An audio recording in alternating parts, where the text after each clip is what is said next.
It's a little bit before 9, and we're expecting Ngāti Kahungunu. We're already set up, ready to go at 9 o'clock. There's just a few matters just wanted to raise before we get started, so now's a good time to do that, so we don't eat into anybody's time. The first one is in regards to yesterday we had legal submissions from Forest and Bird, and in particular they raised issues in regards to our consideration of the late evidence from from the two submitters from expert evidence from Ngāti Kahungunu. Sorry, I'm getting my words all mixed up. And raised some really important issues for the panel, and we're considering those and seeking some advice, and we'll respond accordingly by minute, either later this week or early next week in that regard. The next matter is just in regards to our timetable today. Nadia Staples, who's going to join us before the break, is not attending now. So again, this was going to be a full day today, so I don't think there's going to be any gaps. I think they're all going to merge together. So just in terms of our timetable for the day, that's the only change that I'm aware of at this stage. Did we have any questions or anything before we start? I know we're a little bit before 9, but we're happy to hear that. If that gives you a little bit extra time. Thank you. Morning. Thank you. Thank you. Welcome. You should have two memoranda from Ngāti Kahungunu, first dated 4th of June and one we sent through last night. Yes. Attempt to sort of be efficient this morning. And I'll just briefly speak to the first memorandum. As you're aware, there's sort of this very high level point made that the addendum, including the appendices, basically hasn't really engaged, so you've got two ships passing in the night in some ways.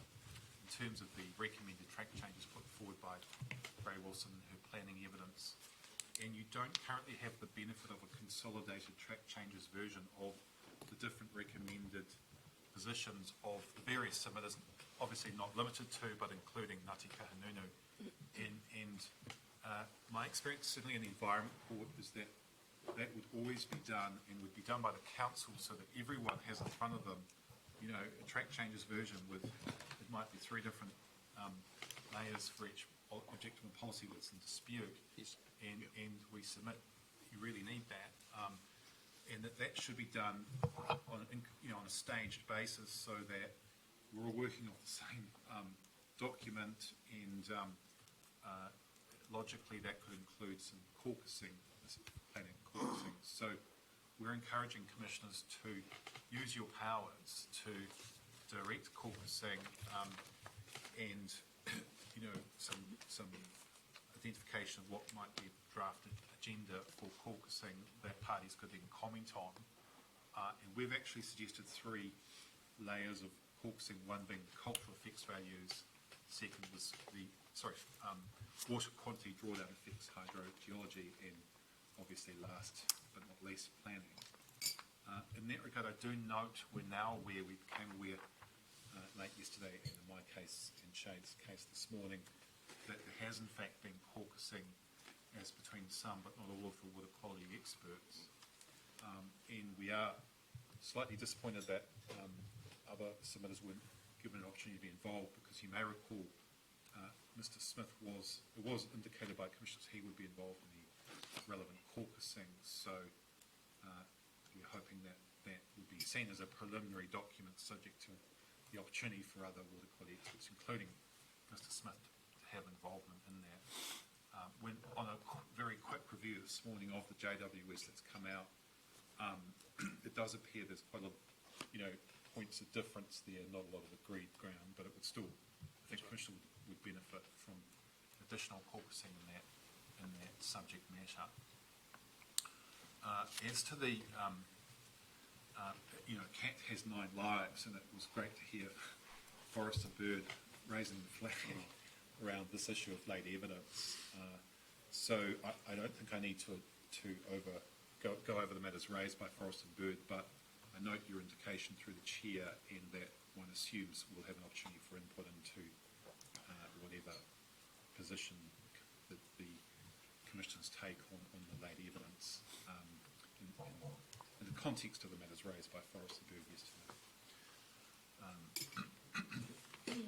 I mean, I should point out that you've now quite properly given us the opportunity to file further evidence in any event by 2nd July on the slightly strange situation where we have this Appendix 11 has the track changes.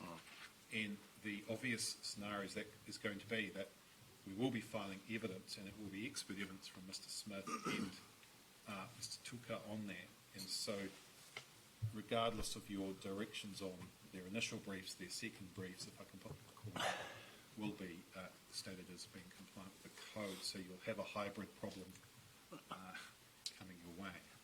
Yeah, we're expecting that. Sure. Hopefully, it could ultimately be a little bit academic if you do follow the recommended approach of having that caucusing and using your powers to have, interim directions. You've heard most of the evidence now at the conclusion of this week. You may have come to some preliminary views, and now would be a good time, we submit, to use those powers for caucusing with a further hearing to be allocated thereafter, which seems to be required in the event because of the problems with the Appendix 11 track changes issue. Yep, that appears to be the case. Thank you. So that's really the gist of our first memorandum. The second memorandum I'll speak to in part, and I will hand over to Niall and Shay just to speak to dimensions of it beyond my area. I think that the key point I could make around the FMUs is that we did have this indication by Ms. Heidecker that there could be logical FMUs, basically for FMUs from a biophysical perspective. It was a qualified statement in her evidence because she did acknowledge that FMUs have not officially been proposed through Plan Change 9. It did, however, open the door, if you like, to debate about the issue of FMUs. You've already had my legal submissions, and our position being that you do have jurisdiction and scope to include them. I note that was a position that was mirrored by counsel for Mr. Apple, in his legal submissions. And so we submit it is in scope, it is at play, it is within jurisdiction. We've made a bit of a comment there about, well, if within scope, then perhaps we're looking for a wider, a more logical number could be 3 FMUs per catchment. And you have some evidence on that from us in the first place, and that again is a matter that could be the subject of caucusing. So I will hand over to Mr. Tuka to speak to that point, and also Mr. Smith and Mr. Tuka to speak to the issue of the 70 versus 90 million allocation. Thank you.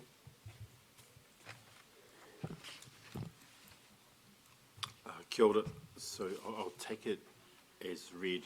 I just want to touch on those 3 main points regarding the addendum evidence. Firstly, the freshwater management units, and any questions you might have, and I think it will be necessary in caucusing to discuss further. But we did submit in our, as part of our evidence, and it's an iwi plan document, the Ngāti Values Report, that does capture 12 FMUs, although I think on reflection it should be 13 because the Karimu catchment, we had 2 there, but the Poukawa, obviously Bridgepa and the urban centre, I think could be separate into 3 distinct areas with different characteristics. But that report there is the Ngāti Values Report that was developed as part of the TAG process and has been lodged as an official iwi plan by the iwi. The other matters in terms of total allocation and over allocation, and obviously I have my colleagues here, planning and Shade Smith to answer more detailed, but for us it sort of begs the question. There's a lot of uncertainty, and no doubt we'll talk about this post 2nd of July, but it seems like basically trying to understand what is actually over allocated. We need to understand the issues to solve them, and there were these discussions in TANK. And I did note in my evidence, the press release from Regional Council didn't note over allocation, but it is banded around. But I'm just not sure what we're accepting, or council was proposing, is over allocated to fix, particularly in terms of groundwater, as we see with the, the current NPS over allocation is you have to exceed a limit. We don't have a limit on our groundwater. We don't have a level limit, which the new NPS calls for. And we're not setting FMUs, and the Appendix 11, we're no longer saying it's degrading. So we're struggling with identifying the problem, and that's always difficult to solve and resolve. And I think it would benefit everybody if that was clarified going forward. I don't have much more to say about that, although to note with this whole over-allocation issue, it was quite dominant that going forward, the NPS policy 2.2, policy 11 under objective 2.2, is that we should avoid over-allocation and we should phase out. And I see the Ting plan is proposing mitigating rather than avoid. I like the word avoid because we hardly ever see it. It's particularly for tangata whenua interest. And it's always the too hard basket and left the mitigation. So we have confidence or more surety with that approach. So open to any questions We might have or comments from Shade, sorry.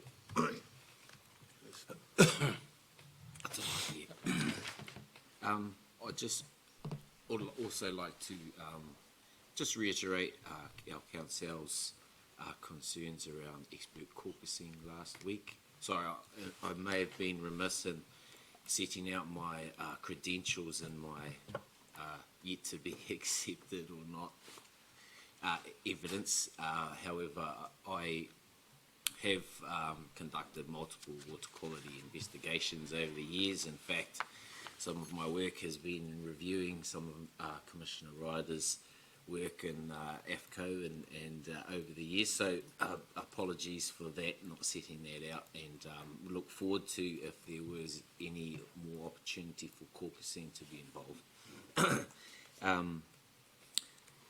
I'd like to just, I guess, touch on the 70 versus 90. And as I recall, there was a question from the commissioners about where did the 70 come from in our submissions. And, at the time I said it was set as a precautionary measure and set out the reasons, why we thought that. And but I also, like to, I guess, point out that after Mr. Waldron had reviewed the way in which the water usage was estimated, it seems to suggest there's uncertainty, right? And so I again reiterate that 70 is set from in our evidence as a precautionary level of abstraction. And I would submit also that the 90 that was put forward by the council didn't really come from any scientific basis apart from the fact that that was rounded down from the estimate from the 2012-2013. So I'm very familiar with discharges and your stormwater, and you build your pipe to your biggest 100, 1 in 100 year storm, and that's kind of what happened there. And I recall the meeting in which that decision was made, and it was a political decision essentially. So I just want to leave that there, and thank you for your time. Thank you. So, this isn't a question, this is more of a response to the caucusing. And you would have noticed in a couple of the minutes we've kept the door open for caucusing. I suppose one of the, not necessarily frustration, but one of the logistical matters we've been dealing with has been the amount of evidence. And we've had a preference to hear the evidence to get a feel for it. And as you've noted earlier, we're likely to have further hearing dates, so we are actively considering caucusing on a range of matters, but having heard the evidence, it's given us a good feel for where everybody's at in their particular positions. We were of a view early on, having likely read all of the evidence, that people were quite polarised in their positions, and they seemed quite clear. I wouldn't want to describe it as black and white, but they certainly reflected the particular interest of their particular sector, of their particular clients or submissions, and so it didn't look like there was going to be much movement. But having heard people particularly respond to the 42A report, I think we're in a better position to be able to make directions if we think that's the right way to do it, and take on board in terms of both your offer and assistance in any caucusing that might come about. So I just wanted to Grateful respond for to the that. indication. But I certainly know we do have some questions, and thanks for circulating that to us yesterday. Yes, thank you, Mr. Enright. What is the process you envisage from this point on? So as just noted by the chair, we fully appreciate that the commissioners, having scheduled 3 weeks for hearing the evidence, totally appropriate that you'd want to get to the end of week 3 before you made a call on caucusing. So my submission is that post tomorrow you'll have heard all the evidence. At that point, you can exercise your powers to direct caucusing, we say, in relation to 3 general topic headings, with draft agendas either to be prepared by commissioners if you wish, or alternatively a direction that the parties confer and prepare draft agendas for your consideration. Probably the second approach is a better one, because if you go for the first approach, you're still going to have to consult the parties anyway as to whether that's appropriate. Having said that, you may, no doubt will have particular topics that are critical from your perspective in terms of making final decisions. So some sort of indication around those subject headings would assist the parties in preparing agendas. So we then have we say three rounds of caucusing. Obviously planning is critical, and planners need to prepare for you that consolidated track changes version of proposed amendments, despite the fact that they are very much polarised in some areas. We still need the single document, and again, that's the way we would do it in the Environment Court. And then a further hearing with a narrowed focus on matters arising largely out of the caucusing process, plus key topics that commissioners want to hear on, plus this issue of the Appendix 11 track changes issue. So putting aside the caucusing, how would you envisage a fair process would occur other than that? And just in terms of context, our original comment was that we agree that submitters in the first week were disadvantaged by the addendum reports being available to them at relatively short notice. The submitters we've heard from subsequently, I think it's fair to say by and large, or the larger submitters, have been able to respond to those addendum reports. And so, for instance, we heard from Hawke New Zealand yesterday, and they had a comprehensive response to the addendum reports. We've already opened the door, if you like, for further submissions in relation to everybody from the Appendix 11 changes. The question is, if we open it up, putting aside caucusing, if we open it up to submitters in the first week to comment on other addendum reports, how do we run a process from that point on? Do we open it up for everybody? Do we say that those in the first week can provide additional information and others can comment? Are they formal submissions? Are they evidence?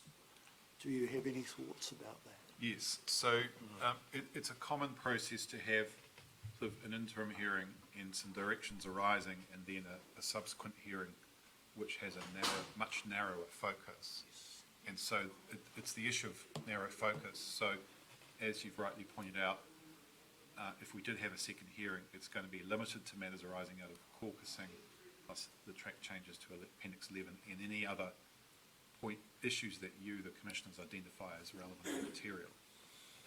And then, of course, all submitters, in terms of natural justice, naturally would have the opportunity to file further evidence on a limited basis. You could also impose, if you wish, page limits, on evidence. That would be an appropriate exercise of powers.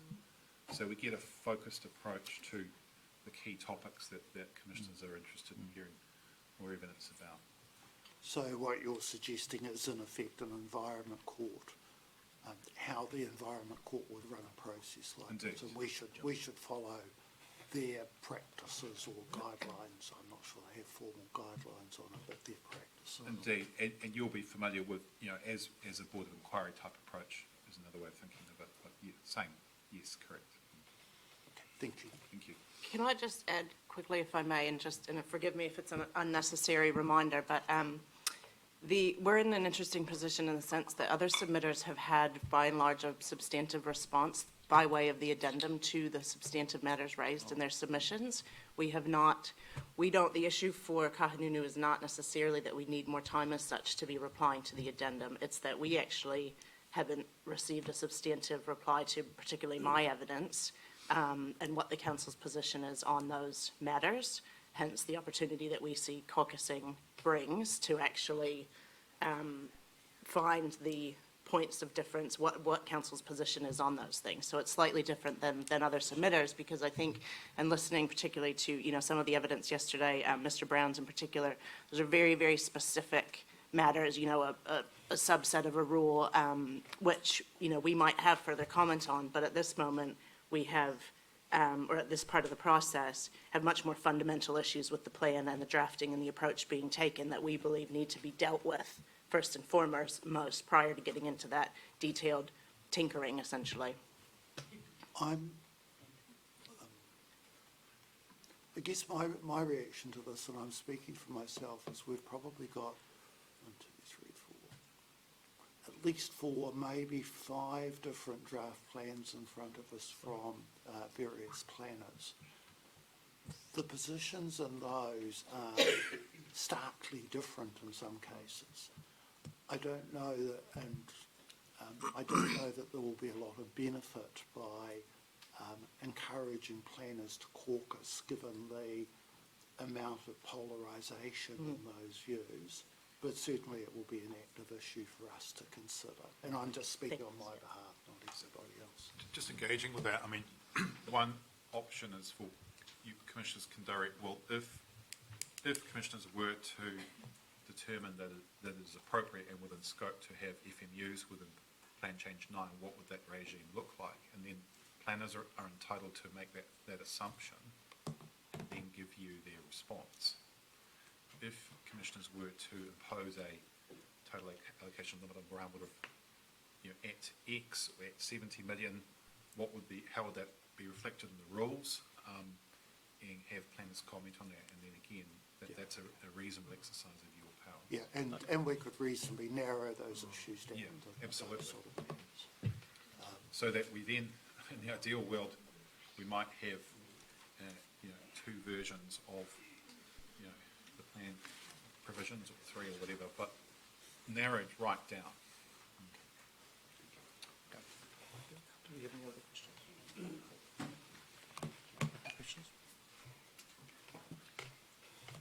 Oh, I should say, I mean, the benefits of locking planners in a room for a couple of days are Throw away the key. So what was the end of that sentence? Or what? You laughed. Where we go? they seem to narrow down their issues. I just want to make a comment. It's not so much a question, but it's about your further evidence, or the 2 July date that we've got for, and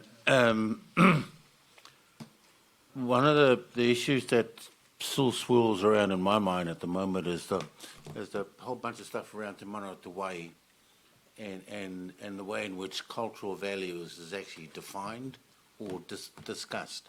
I mean, you quite poignantly pointed out that stuff that Sheena highlighted in her, which I totally agree with. But it still always seems to me to be almost the added extra bit that just sort of hangs on the edges. And I'd quite look forward to whatever statements you're wanting to add in your 2 July report back, if you're going to. I'm not saying you should, but it just seems to me that that's one of the issues that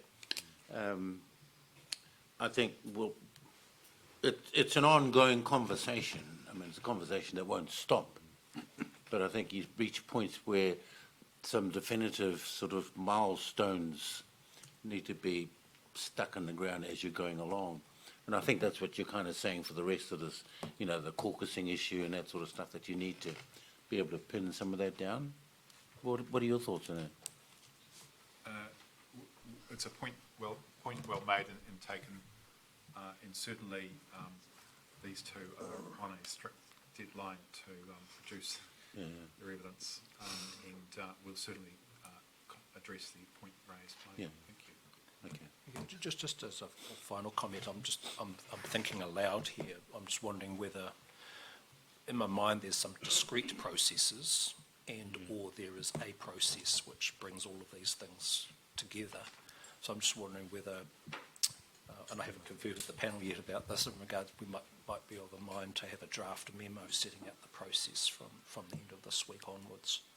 That might bring a number of those strands of together Yes. in a coherent way for parties to submit on and give us further comments, so we have some level of, perhaps not consensus, but acceptance of a way forward from this point on. That would be very helpful, and you could also put the onus on council to kind of liaise with all parties, not limited to parties who are legally represented, but to try and get that, you know, in a sort of in a joint memorandum, agreed position on your agenda, or whatever we call it. Further discussions for ourselves, yes. Hey, thank you very much for coming in today. Thank you for the opportunity. Thank you. Thank you.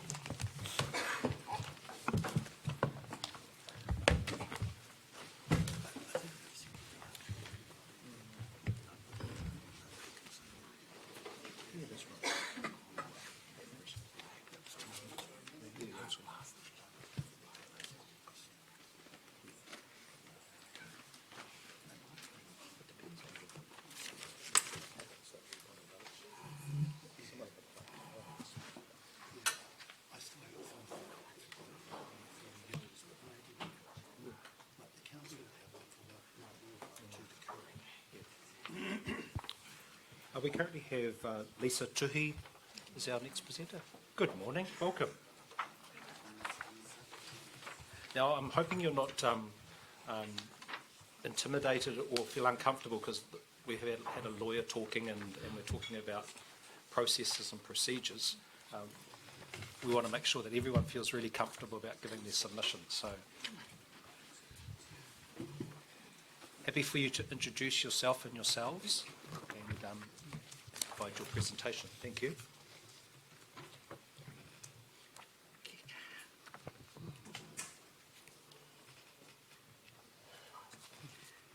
Karanga maira te tipua pania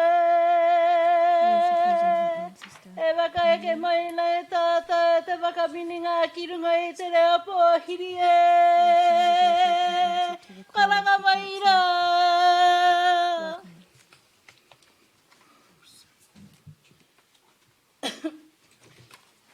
Nei maira, piki maira, i raro i te ahunga nui o Mātariki, karanga maira, karanga maira, karanga maira. Kua tā koto hāroto roto mai te wai i te whenua. Kua hai hai ngā hihi o Mātariki e.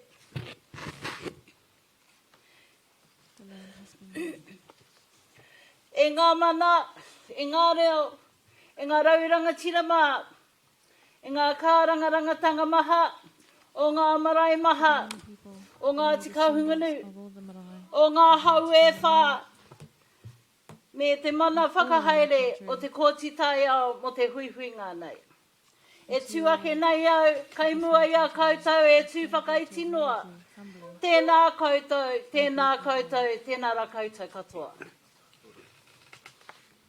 Ko puke tapu te maunga, ko ngā rūroro te awa, ko Ngāti Hinemanu, ngai te upoko i ri Ngāti Mahuika, Ngāti Honomokai o oku hapu, ko tāki tumu te waka ko Ngāti Kahungunu te iwi, ko ka hukura nui te tipuna whare, ko rua tapu wāhine te whare o te ora, ko huikai te teko ki runga, ko tamake hikurangi rena takawe po o te tangata, te rangatira. Ko mahu me te āwhina, ngā marae. Ko mahu, ko tōku turanga waiwai. He uri whakatipuranga, no ngā kāwai rangatira o Hinemanu, te upoko iri, Mahuika, Honomokai. Ko Lisa tuhi tōku ingoa, e tuake nei, kia, e mihi atu kia koutou, mai i runga i te rangi Māori me te aroha nui, i runga i te kaupapa o te rānei, ko te mano o te wai. Nō reira, tēnā koutou, tēnā koutou, tēnā rā tātou katoa. Firstly, I pay homage to all my people who have gone on before me, who have stood in strength and unity, in deliverance and fortitude, carrying the kaupapa in sickness and in health, in love and in war, fighting the fight, safeguarding their kāinga, their whenua, and life as they knew it, and all the while keeping the home fires burning strong. I see my job here as a voice to continue to advocate and support our hapu in seeking reclamation of a simple way of life we once enjoyed. My submission is not to literally deconstruct, reconstruct the framework, but more so to empower and entrench our own tikanga in order to safeguard our water source, Te Awa o Ngāruroro. Te Awa o Ngāruroro receives its source from the pai maunga of our majestic tipuna, our maunga. Beginning from the Mākerikeri stream, flowing into the Ikuatea, creating the headwaters of the upper Ngāruroro. But this is beneath the tipuna title that we share of O Whāko. There are many other titles, Te Koau, Ārangi Awarua, O Whāko, within the Ruahine range. We are all part and parcel of their whenua. When I say we, Ngāti Hinemanu, ngai te upokori, Ngāti Mahuika, Ngāti Honomokai. Therefore, our awa has its own whakapapa and identity. We are bound by whakapapa to the stronghold of Hinemanu. Te upokoiri, Mahuika, Honomokai. This extends from the fertile flats of Te Ipu o Taraya in the Heretaunga in the east, traversing the Ruahine and Tāruaro ranges over into the west of Mokai Pātea.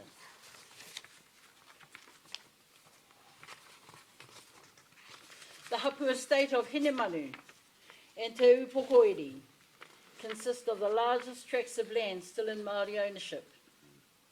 All those titles I previously mentioned. Aorangi Awarua, Kāweka, O Whāko, Mangohane, Te Koau. The Ngāruroro awa is the realm of our tipuna kaitiaki, karukaru. It manifests itself as a wheke or a spectrum of coloured ribbon like images. Ika tere is Tamatea's pet kauda, crayfish, from where freshwater crayfish species originate from. And Pohokura, Tamatea's pet mokomoko, that manifests itself as a lizard scuttling across the mountain tops, the mountain ranges when the lightning strikes the iron ore deposits along the tops of the mountain ranges. I had a beautiful childhood growing up with a healthy awa flowing generously, fresh flowing, crisp, clear water. Warmer and cooler in small parts, in small pools, sandy flats called the hot sands, muddy bottom pools, clay banks, deep blue icy cold pools called the blue waters, and popular swimming spots for the whole whānau called the Māori Point. So I would have had photos, my apologies, I would have had photos available, but something happened to my technology. Unfortunately, the current status of the awa on the lower Ngāriroro is virtually unswimmable, uninhabitable and undrinkable.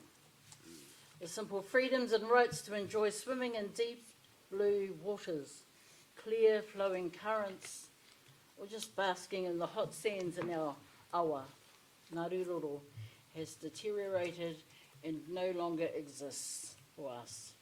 It no longer exists for my moko to enjoy. My recommendation is to restore the awa back to its former healthy state. It is my submission that the following be implemented. Number 1, a hapu declaration of guiding principles to restore, preserve and protect water and other natural resources.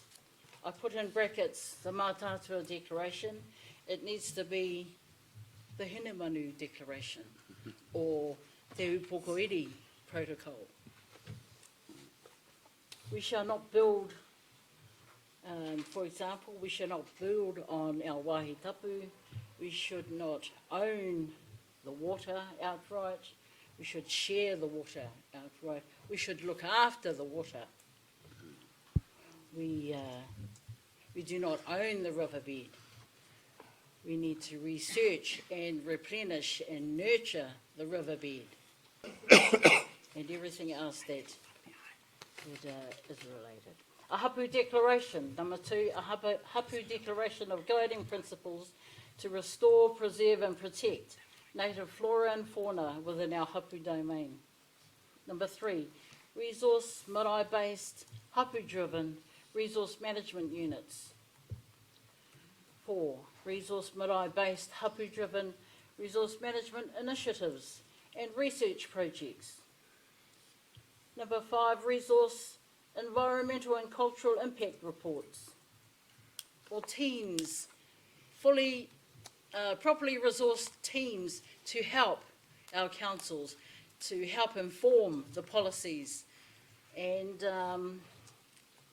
it's just keeping connected and attached to the reality that we no longer have. We no longer have a strong relationship, a stronger and healthier relationship. Number 5, Number 6, implementation of hapu tikanga and kawa within policy development. Number 7, a moratorium and check on future water takes and grants on the Ngāriroro and its tributaries within our hapu domain. 8, a moratorium and check on the future use and developments within our hapu domain. 9, a moratorium on the proposed water storage projects. And in brackets I put Te Tua and Big Hill. And I finished there with for that segment, with a quote by Sylvia Ashton Warner. What can be heavier than wealth than freedom? The second part of my kōrero is about pluralism. It's about another source, exploring another source of power, the reclamation of that power to make decisions, to have the ability to, and the freedom to make those decisions within an environment where we can participate, that we can, because this affects the cultural and the physical well-being of our environment, of our lives, of our well-being. Full recognition of our tikanga and kawa, according to our hapu, is as critical and valid and just as legitimate. And I refer to the formation of policy, legislation framework. Tikanga is the analytical framework.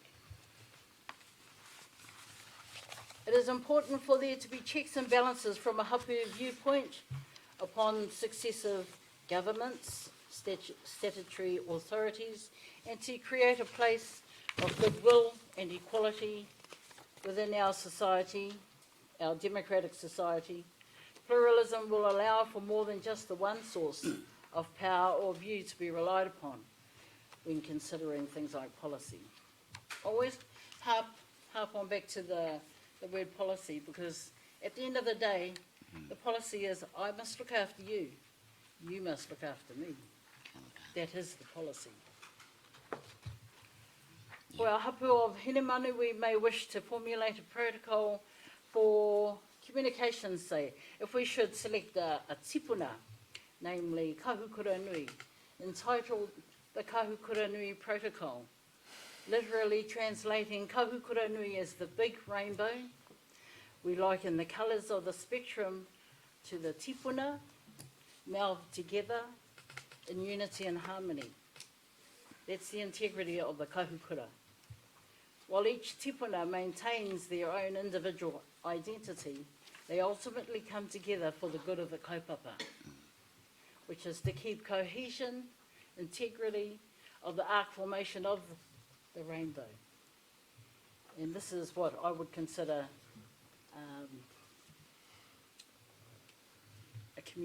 a communication strategy, whatever we wish. Our marae and hapu strategies and ideas are worthwhile. Our people are skillful, knowledgeable, if given a chance. Our whānau and hapu members have volunteered on countless occasions to feedback and input into the many initiatives and projects. In the event of a tangihanga, I don't know too many institutions or businesses who can, at the drop of a hat, cater, accommodate for the unknown multitudes for the duration of up to 3 days on a koha-based budget, sometimes zero-based budget, with no knowledge of another possible tangihanga, and yet still manage to come out laughing with a profit for the whānau mati. The People who bereaved service family. our marae. For example, on a good day, a tangi may include up to 20 helpers in the kitchen, prepping, cooking, cleaning, setting up, shopping, with another 20 on the pai, servicing the front as our faces of the hapu, with kai kōrero, with Orators, mōtetea, with kai parents. karanga, And callers. which can be absolutely, physically and mentally exhausting. If I knew that our marae stood to receive an annual levy or an exemption from paying a levy or a district and regional rate, then this would be very helpful. As it stands, if there is 3 consecutive tangi, then my brother the chef or my brother-in-law the teacher takes unpaid leave of absence. Because ultimately someone in the know has to stay and service the tangihanga in order to uphold the integrity of the tikanga and the kawa of the The marae customs and and the the hapu. protocols. Therefore, my recommendation would be to support the following. 1, the exemption for our marae from payment of land and water rates. 2, payment of a levy to our marae for every tangihanga held. 3, implementation of hapu tikanga and kawa within policy development concerning this. 5, establishment of a fully resourced, marae-based, IT-capable, hapu-driven policy unit and a hapu-driven research unit. 6, hapu tikanga and kawa within policy formation. I can't say that enough. 7, a register watch list database circulated to all our marae and hapu within Here Tainga. 8, an information resource booklet detailing places of adverse effect, things like our natural habitats, natural resources, wāhi tapu, sites of significance, and anything else that ought to be brought to our attention. And I conclude that segment with a short quote. Imagination is more important than knowledge. My next point I'd like to make is just a bit of kōrero on the Hapu estate. Well, I mentioned previously that we owned, as a Hapu, we still own large tracts of land from here to Taihape. That is our Hapu domain. It has been partly settled. Our Hapu was split in two. We weren't happy as a Hapu with that, but we endured all that suffering and pain and continue to look forward and strive on. But in the back of our minds, we are always thinking that no, we need to secure that land back into Hapu ownership. Number 2, an inventory of all cultural assets within our Hapu domain. 3, establishment of a Hapu or tribal council, similar to the purpose of the Māori committees, which are governed by the Māori Community Development Act. In my grandmother's time, there was something like a tribal executive. All up for kōrero. 4, the reclamation of proclaimed Hapu lands. 5, reclamation of the riverbeds, forests and waterways. 6, a Hapu declaration of guiding principles to restore, preserve and protect water and other natural resources, which I've previously spoken about. 10, a limitation of commercial activity, whitewater rafting, jet boating, fishing. 11, encouragement of conservation activity and educational research promotion. And I conclude there. Humanity is but a lone grain of sand, creating the intrinsic connection between the land to the sky to the land, to the oceans, to the rivers, to the forests, within the whole scheme of the universe. The beauty is intrinsic, whereby everything coexists in splendour, in harmony, and in balance as a beautiful beach, rather than as a lone grain of sand. He karaua no Waikare Moana, Winitana. An elder from Waikare Moana of the Winitana family. No reira e te tie me te rahi, e te whakamininga o To you all tātou, who have piki te ora piki te congregated kaha, here today, me te marama kei runga i a koutou, kāinga maha, puri noa te peace be motu, upon your home e lands. ngā kaipakawā mo te kōti tai To ao, the commissioners me ngā āpiha o te and the kainihera, environmentalists, Maggie koutou mā, all of you, ngā mihi mahaki, I tō warmly whakaaro acknowledge you. pai me te aroha nui, kia koutou, kia tātou, mō And I koutou thank you from mahinga the bottom nunui of my kia heart. hau. Nā reira, ko au he māngai mō te I marae stand o in te advocate āwhina, for the marae of Te Awhina. he uri whakatipuranga I'm a descendant o ngā mātua tipuna. of the ancestors, Nā reira, mā te atua e manaki, e tiaki. that God, I ngā let God āhua protect tana us koutou. all at all Reira, times. tēnā koutou. So thank you. Tēnā koutou. Thank you Kia all. rara, tātou katoa, kia ora, kia ora tātou. Ai e ti mata mai ngā pai maunga ko ngā kaweka te mata puna o tōku aua ngā ruroro e. Ko piko mai hirere mai ra, tere mai ra e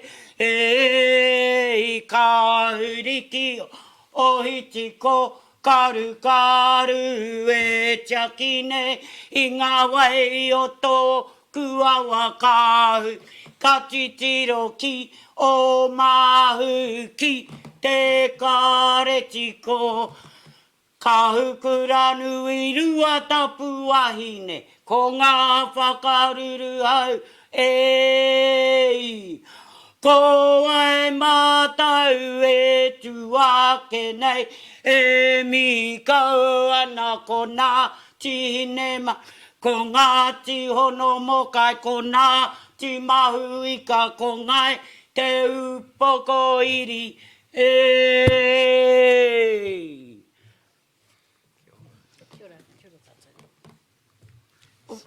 Aroha mai matua. Apologies. Aroha mai, ko Peti Hanara taku ingoa. My name is Peti Hanara. Ko taku submission wa ko tērā waita. My submission I tautuko ana i in ngā itself submissions katoa taku o in tōku support hapu, of o the submission tōku made iwi, by my cousin Lisa ōku hapu. So, upon, nō on reira, behalf of tēnā my koutou, sub-tribes and tēnā tribes. koutou, So, thank tēnā you. koutou Thank you all.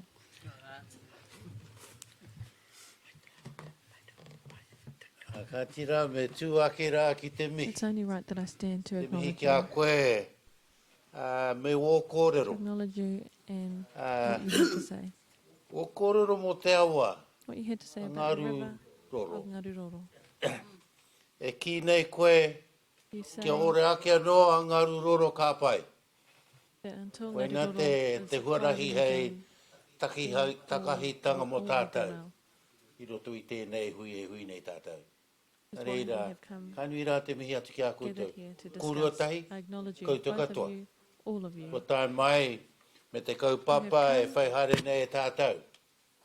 To partake Kia in ore this ake ngā discussion. wai o ngā awa katoa o roto here taunga. Ko ena te kaupapa Renew the rivers, e to kōrero give che new nei life to the te, rivers. te hunga nei, tātou katoa rā. Nā reira, e ronga ake ana ki wō nei wawat, So I hear your o nei aspirations, pirangitanga your mō hine manu. grievances, the grievances Ah. of Hinemanu. Me taku tū whakahihi, And I stand here e proudly, kōrero che nei koe mō te mātātua declaration. proud to hear you speak of the No Mātātua Mātātua ahau. Declaration. I am from Mātātua. E tū nei, e kōrero nei, I stand e mihi here atu nei ki a and koutou. greet you all Ah, as Mātātua. Hopuki nāt, hari atu, te declaration, mā koutou e, Take it. e whiriwhiri haere, e whakawāte haere, kia pai ai mō koutou. And you E do hare what te you mea need ko to do tahi to nohe get te that ready for your declaration mo people, te iwi katoa. for O your ngā iwi people as a katoa. whole. Nā reira, e te toko ana i wō kōrero So I support everything you had to say, kia piata mai anō ngā tikahunga nu whānui. so that Ngāti Kahungunu may Te glisten roanga again, ake o te wakatapu a tāki timu. and the canoe of Reira. Takitimu. Koe no e tāku tuake i tēnei, That's why I've stood here tēnei wāhanga kia tika ai te whakahaere o tā tātou hui. to Me acknowledge me you whakatau atu. and to Kia correctly, koutou. Koutou to katoa ensure nara. that our Reira, process tēnā follows koutou. custom. Tēnā So koutou. thank you. Kia ora Thank you all. tātou katoa. Kāre nohe wāku nei wai I atai don't have tēnei any wā. song. Te pirangi pātai, ngā pātai ue nēna, wahuti ake marātau So we e can waia. turn to questions.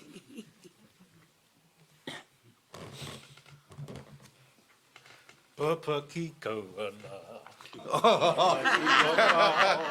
E nuku nuku hia, e neke neke hia, e whiwarere tia, e hotu, e wahine rua ki te wai, ki tai wiwi, ki tai wawa, ki te whai ao, ki te ao marama, tihei, Mauri ora, tihei, Mauri ora. Kia ora.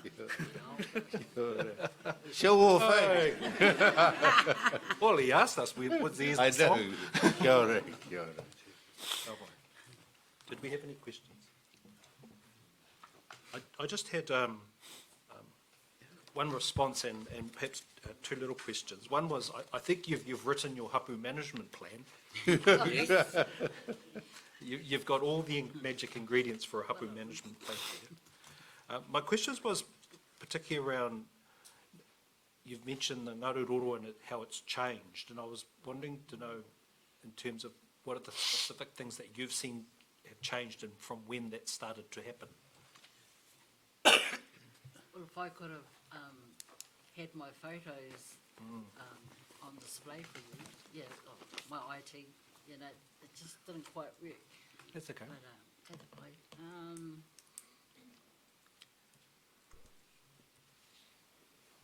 it didn't used to be, the state of it as it is now. It was deeper, it was flowing, it was clean, and there were parts that I made mention, you know, the hot sand, the muddy clay, the paru, the muddy clay, the deep, icy cold water, you know, pools. So like my dad used to say, "Oh, don't go over there. That's Karukaru's lair." And I was going, "Oh, it feels all right." And then we used to make each other scared, and then end up not going, you know, not exploring more. But that's what I remember. That's what we remember. We remember the abundance of kai that grew nearby, and it was like anything from strawberries, peas. You know, if we got hungry, we could go and get a kai and then come back to the hot sand, or go and bathe. Yeah, and then go fishing for some freshwater crayfish and Tuna. yeah, all sorts. The species of kai, even the places where we just knew we were safe to go and swim, and you know, you didn't need to worry about getting you know, drowning, because we knew exactly when there were warning signs. You know, there's some whānau recall the presence of a kuia. That was a warning for them not to go and swim. But what did they do? They went to go and swim, and then the tragedy happened. For others, that they actually saw karukaru. Now, in this one of the photos, I've got a togs, and I've got a wheke on it. But I don't know if I An ever saw it, octopus? but I know that the cousin, Diane Huriwai, she actually witnessed seeing karukaru. And so she tāmoko her arm of the image that she recalls. And not only her, but a lot of other whānau members have their own story. And so those have come down, so generation-wise. But I have a 4-year-old moko, and I'm unable to take her to those places or to frequent the place. You know, even walking through on the bank, there's all these trees, you know, it's just not safe for one to just stroll along the bank like we used to, or swim, swim. Because it was much deeper, and if you saw the photos, it was much deeper. You got some photos? Oh, Just on my phone. Just the quality, really, to answer your question. Thank you. The quality is not there anymore. And that's in your lifetime, that those changes you've observed? From a child through to, has it been consistent change, or has it been sudden change? Yeah, in the past 30 years. Can I just elaborate on that too? In my waiata was a ko piko piko, hirere, tere tere maira. That's how our awa was. It flowed. It was from bank to bank, from one side to the other. And it also, and a prime example of the changes was when COVID hit us last year. I hoki mai nā ika, I hoki mai The fish nā freshwater returned. crayfish. The freshwater I crayfish hoki mai returned. te tuna. The tuna, the A eel mātou returned. kai Our food. substance. Those were the changes that have been happening in my lifetime, and I was born and bred in Omahu, born and bred on that awa. the white sand, we had white sand, gone, nothing. Now with all the dredging and the thing, it's just disintegrated our, we can't even, like, the water is beneath this part of our ankle, our leg. That's how changed it's gotten.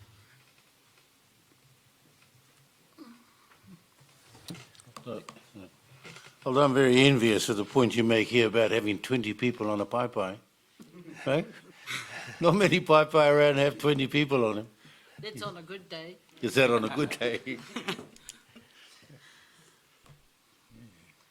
Yeah, I was saying we ain't got that much. Mind you, Tūhoe not too bad. Tūhoe still got a few. O tēnā koe, tēnā koe mō whakaro ko puta Thank mai you for tēnei sharing rā your i a thoughts with tātou. us today. Kei te mihi, kei te mihi, kei te mihi. Thank you very much for coming along. Thank you. Kia ora. Kia ora. Kia ora. Let's go.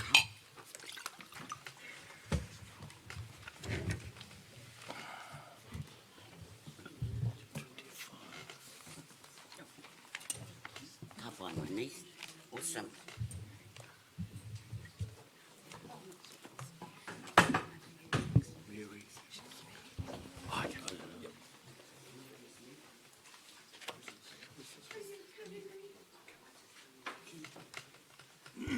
Our next submitter is Mary Tukiwaho. It's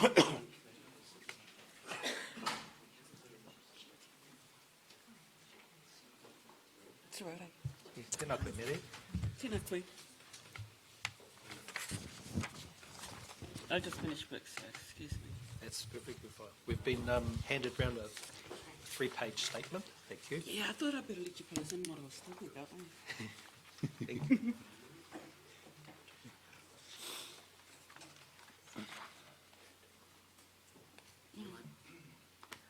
I don't mind.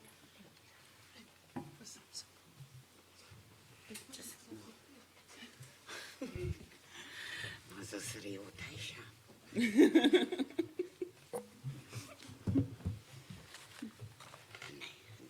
Morena koutou. Good morning. Ka tū au I aro I te maru o Mahuika. I stand under o my una mountain, kōpaku, Mahuika. O rangi te aorere, o rangi whakaeke au. Of my ancestral Me mountains. tūtaka nāhau hoki.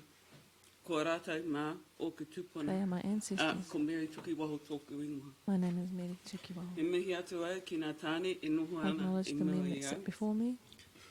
E whakarongo atu koutou I nā wiki e You tōre. have listened in the Ki nā past kai 3 weeks kōrero to the maha e submitters, kōrero rero ana giving e the rātou submissions, whakaro, a sharing rātou their wawata, thoughts, their a rātou aspirations, mumuia, a their rātou haru. knowledge, E pāna ki te their tank plan grievances change. in regards to tank. He mihi mahana, he mihi aroha atu. I send Anō warm au ki te acknowledgements whānau me te tangata katoa. Kua to tau all mai nei, who have ki congregated nā today kōrero katoa, hei and those who taupoko, hei have awhi, attended each meeting, ki nā ko katū, I te wāhi katū au I nai nei, nei. all who have He stood mihi, where I he mihi, stand here a, today. kia tau. I acknowledge you all. Has the table read and understood my submission? Yes. Yes, we've read your submission. Thank you. Do I need to clarify anything within that submission? We're happy for you to present your submission in any way that you see fit, Thank you. without any swearing or. Yeah, kinda. Ko te whakatauki e te tīmatanga o tēnei hearing. The part Patua te shared take, kawa e at patua te the tanga. beginning of this I can do that. meeting was to smack the topic, not the So person. where to start? That's one of the loaded questions that I've asked myself, with one of the other being, what do I have to say that would support all the speakers that oppose the tank plan and add meaningful value to my speech as well as theirs?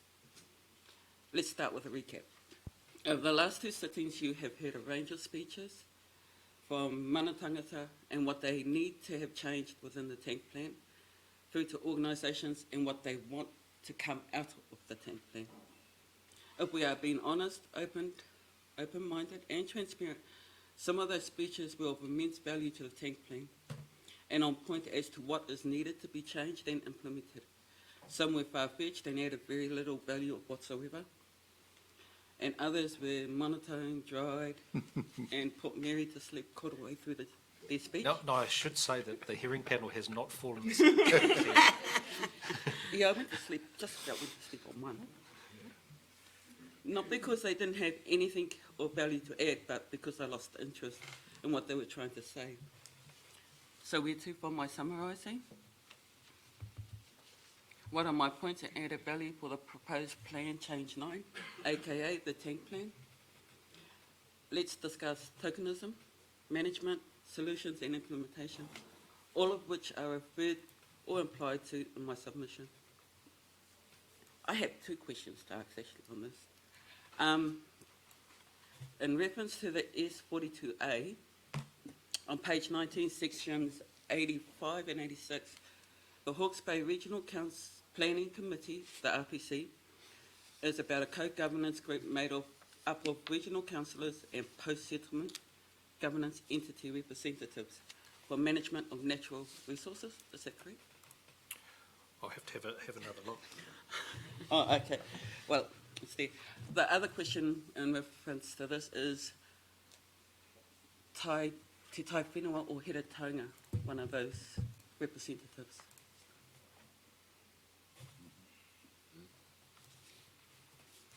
At the moment, it's only Nikki and HTST.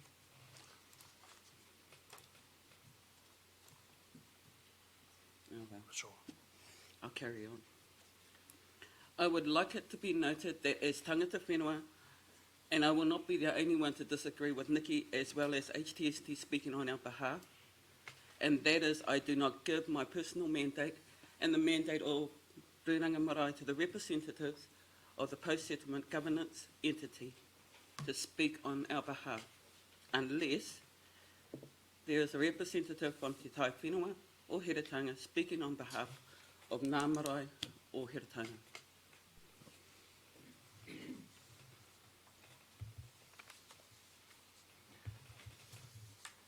Why is this? I have numerous reasons, but my main reason is that both Nikki and HTST do not consult with the people first before they make decisions on our behalf. Te Tai Whenua, in particular Te Manaaki Tai Ao, the Runanga Nui Board do. They also guide us to improve our marae outlook and improvements, our people's presence, be it spiritual, mental or physical, and increase our knowledge for issues such as COVID, tank, building consents, and potential wāhi tapu within those building consents. Health and safety issues, especially around work-related areas, and so much more. If there is a recommendation needed for a representative or representatives from TTOH, I nominate Maury Black and Marae Apatu. I haven't answered them, of course, but yeah, I'll get around to that. My next point for management is again with the S42A, page 33, section 169, yearly reporting. Could I suggest changing the time frame to a random 6 monthly reporting? As seasons change, as does the water, land and soil. Also, some people use the timing of the yearly visits to cover up their unlawful acts. Hopefully there's none. So random 6 monthly visits would be beneficial for the HBRC, the people and the environment. Well, that took care of management part of my kōrero, I think. I'll be interested in to know the outcome with the inclusion of TTOH to this management committee, and whether HBRC are just doing this out of tokenism, or if they are really, really going to listen to the people. Well, I mean, TTOH. I guess this brings me to my next subject, tokenism. Let's take the advert from HBRC's take on water, and that is water is a taonga. Loosely translated, taonga means gift. Within the world I grew up in, taonga means so much more than English translation, and it's hard to put into words that would do it justice. Let me dumb it down for those who aren't as privileged as I was growing up. Let's use me as an example. Ko ku tūpuna ko au. My ancestors are me. I am my ancestors. This means my tūpuna or ancestors are me, I am them.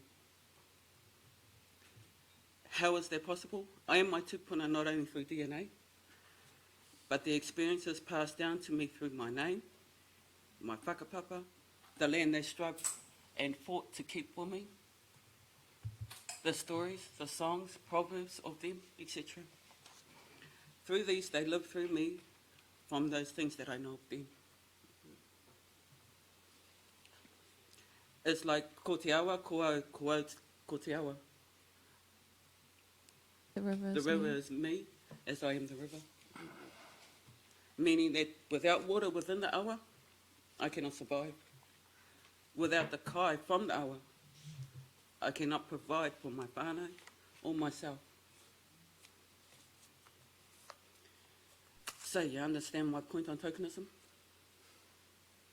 You cannot use Māori words within a document without knowing the whole, as in the holistic of that Māori word.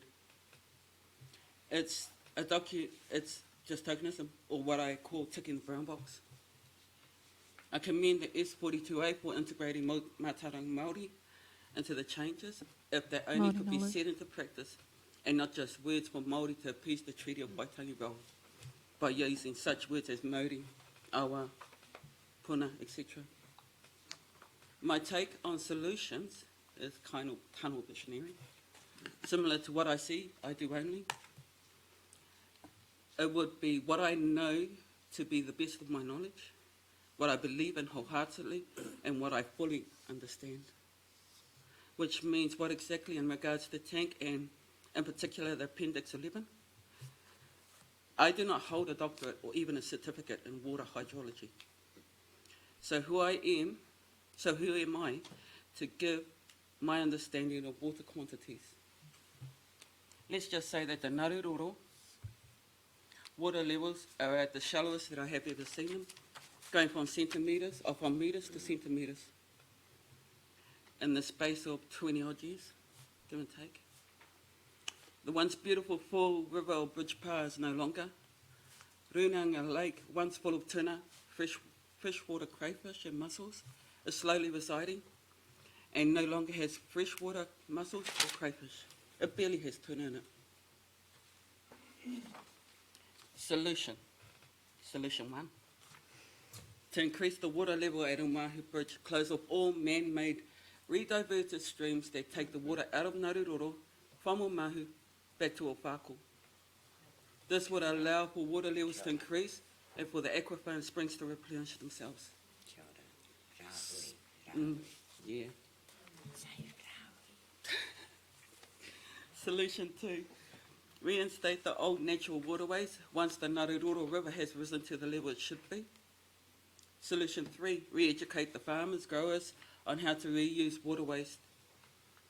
Get HBRC to invest in better watering solutions to help those organisations and the wider public, urban public, to become more water savvy, because they are all draining all the waterways. I think giving 4, or was it 5, solutions is more than enough food for thought. For now, the implementation of said solutions. This would be a time frame implementation. So if we are giving random 6 monthly reports, so too should be the implementation of the solutions. The implementation of all solutions, whether voiced by me or by other submitters, should see a solid outcome within a 6-month period, not a 3 years like 2024. I think that was stated in the S24A, or was it the tank? I don't know. Only because this would really, really be beneficial to not only HBRC, but to the people of Heretaunga as a whole. Jesus, I think that's the longest I have ever spoken in a very long time. So without further ado, please do not hold against me if I do not sing a waita, because I cannot sing. I honestly can't sing. You're fine. You've got plenty there. Everyone can sing. No. Hoia no, tēnā koutou, tēnā tātou katoa, ka huri. Thank you. I really appreciate the time and effort. You've obviously sat down and thought about what you were going to say really carefully, so I really appreciate the time and effort you've taken. I can't answer all of those questions you asked. Some of them are for the council, but particularly the one where you've said in the Section 42A report with the Hawke's Bay Regional Planning Committee is the co-governance group. My understanding that it's a joint committee. Committee with the And it's HPRC. co-governance for oversight of the regional policy statement. And a couple of other plans, I think. So that's a yes in that regard, but I can't answer those other questions about the mandates of the particular groups. We'll see if we've got any questions. Right? Kia ora, Mary. Kia ora. Thank you very much for your presentation. Short and sweet and to the point. Which I like. But I think one of the quotes you raise here, I think, is really at the centre of this whole hearing. Ko te awa, ko au te awa. Yeah, I think that gets to the crux of what this is all about. The river's me. Because if you see the river as yourself, nobody's ever going to want to see themselves go down a drain as a person. Yes. So why should they want to see the river go down a drain, so to speak? So I think, yeah, you've hit it on the head, and I think I don't have a question other than that. I would never dumb down anything for anybody. Yeah. Nobody dumbs down things for you, so why should you dumb it down for them? When you said that, I said, no, you don't dumb this down. But I take your point. They're really good points, well made. And as I said, straight to the point, I'm not sure that all these solutions are going to necessarily... But one thing I did like, though, was the fact that you went to the trouble to think of some solutions, some things that can be done. And that's kind of what we're looking for. We at least need some suggestions that we can hang our own thinking on, so that at the end of the day we might come up with a sensible decision or solution. So kia ora, tēnā koe. Kia ora koutou katoa. That's us, no questions. I could go. I just thank you for listing out your solutions. I find that really useful and helpful, so thank you for that. I think so. Yeah. Thank you. Everything you talk Yeah, pretty much in the name. Yeah.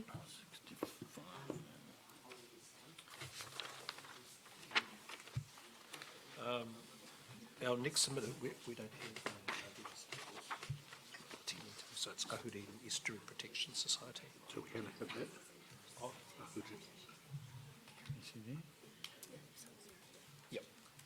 Our next submitter is Ahuriri Estuary Protection Society, Angie Denby. That's submission 229.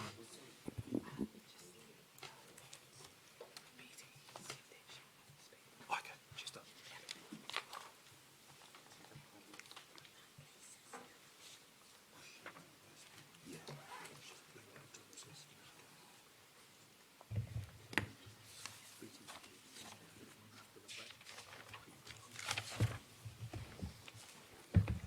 Good morning.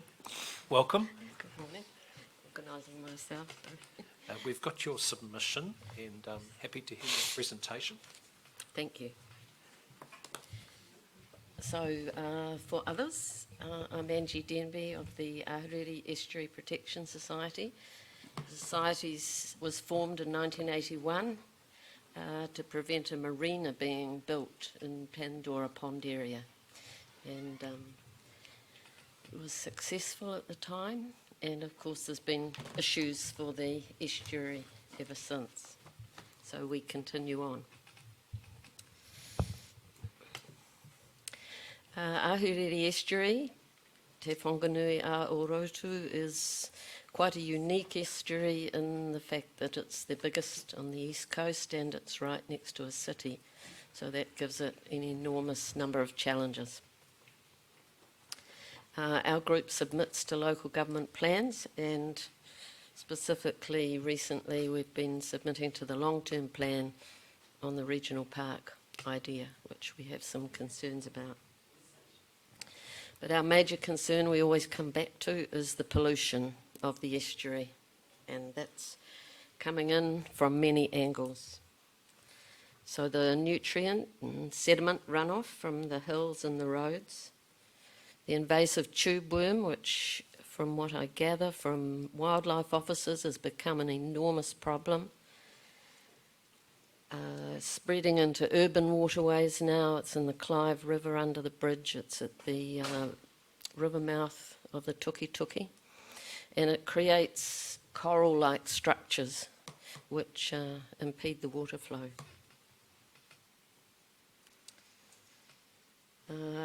We know that 70% of Napier's stormwater runs into the estuary untreated.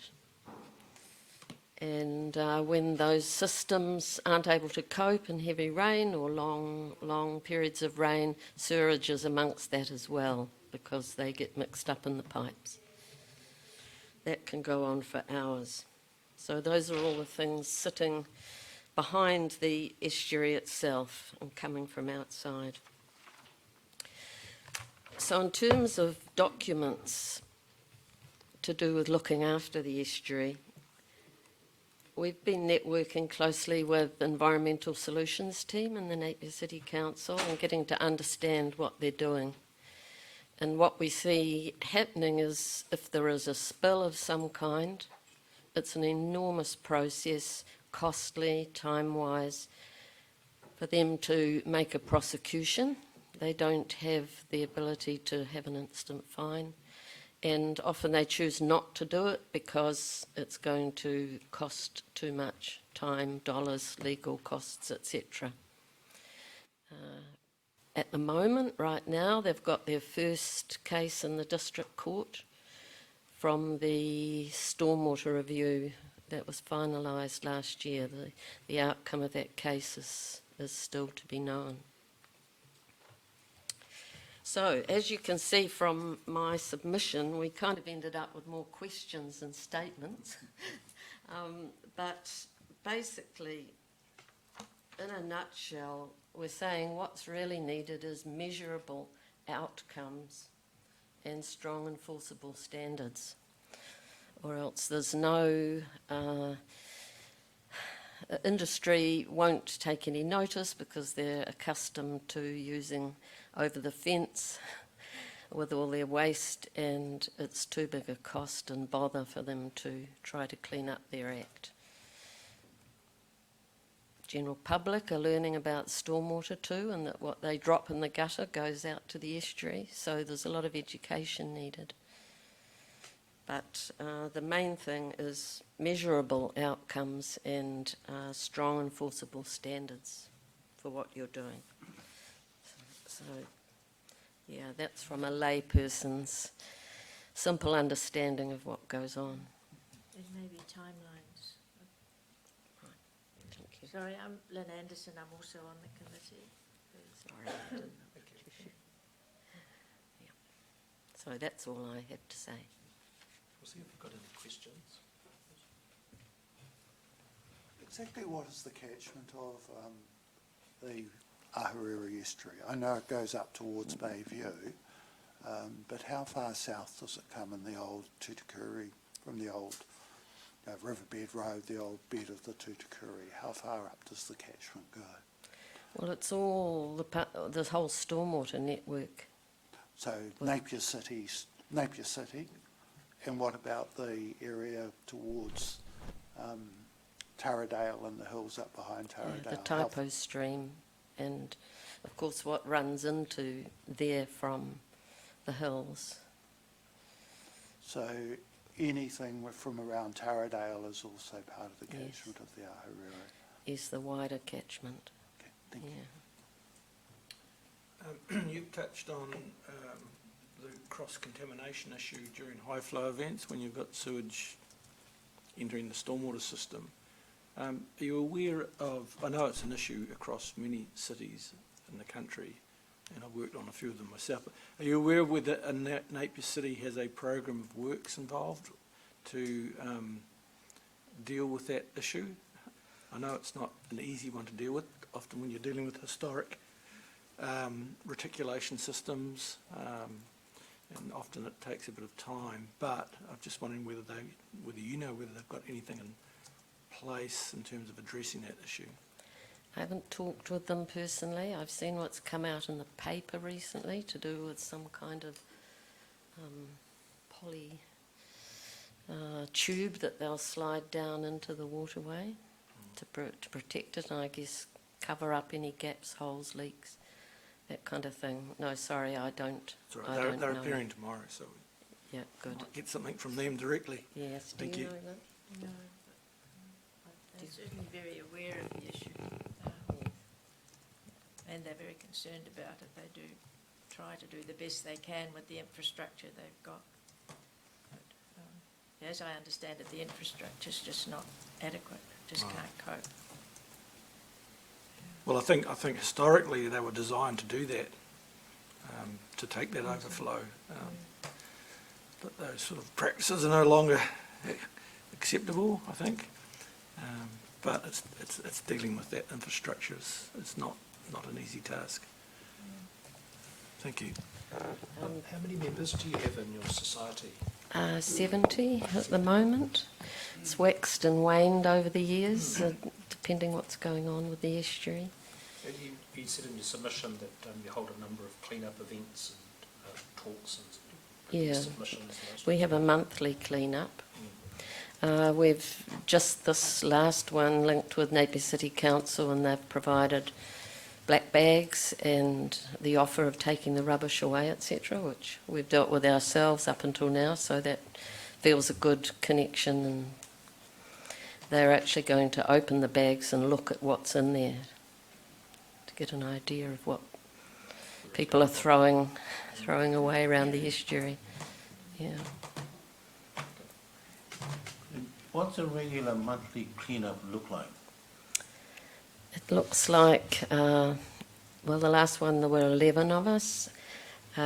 People arrive around 1:30. Sue, who's the secretary, she's been a long-standing member since the beginning, Sue MacDonald. She dishes out the areas for people to go to. People grab their gloves and bags and pick up sticks and Yeah, I was head more out. interested in getting an idea of what kind of rubbish you're finding there each month. Is it different rubbish, same stuff going? I mean, if you go out to sea, for example, people talk about lots of plastic and stuff like that. What sort of stuff is prevalent, I suppose, in most of your monthly cleanups? Plastic, well, definitely. For myself, I tend to hang around and work in the car park, so cigarette butts are a big issue, and bottle tops, that kind of thing. I've even recently found syringes, so I think that area is used sort of socially in the evenings. Car park there by the estuary. Quite a lot comes in with the tide, and the glass sort of acts as a sieve as the tide goes out. Okay. And collects a lot of the tide rubbish. So would I be right in assuming that a lot of the stuff is people just throwing rubbish Yes, away? Yeah.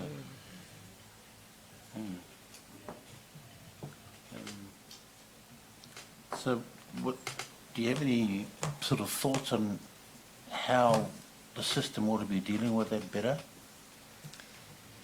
Which bit? The rubbish that's being left behind. That's a hard one. I guess that's public education. I mean, they do have a good number of receptacles there for rubbish. Yeah. In terms of pollution, my personal feelings are the team's not big enough in the Napier City Council to work on the stormwater.